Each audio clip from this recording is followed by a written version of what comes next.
Hi friends, welcome to மாதி living channel. இது Sunday morning எடுத்த மினி விளாக் தான் இது.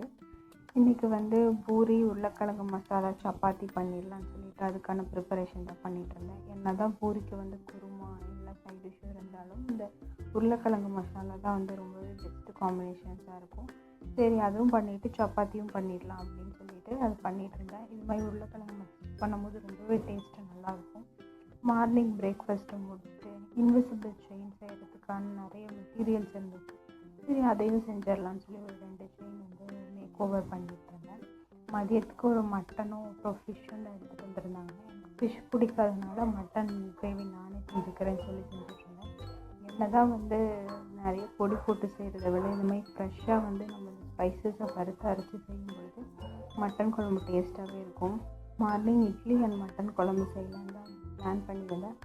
பட் ஓகே அப்படின்னு சொல்லிட்டு இதை ரைஸோடு வச்சு மேட்ச் பண்ணிக்கலாம் அப்படின்னு சொல்லிட்டு பேஸ்ட்லாம் அரைச்சி போட்டுட்டேன். ஒரு 7-8 விசில் விட்டுட்டேன். எப்போவுமே மட்டன் என்ன தான் பண்ணாலும் ஒரு வேவாதமாகி ஒரு ஃபீலிங் இருக்கும். அதனால் 8 to 10 விசில்ஸ் விடும்போது நல்லாவே வெந்திருந்துச்சு. நெக்ஸ்ட்டு ட்ராயிங் புக் எடுத்து பார்த்துட்டு இருந்தேன். அதில் ஒரு ட்ராயிங் பண்ணியிருந்தேன். என்னோடய ரிசப்ஷன்ஸ் இன்விடேஷன்ஸ்க்காக நானே பண்ணலாம் அப்படின்னு சொல்லிட்டு நானே ஒரு ட்ராயிங் பண்ணியிருந்தேன்.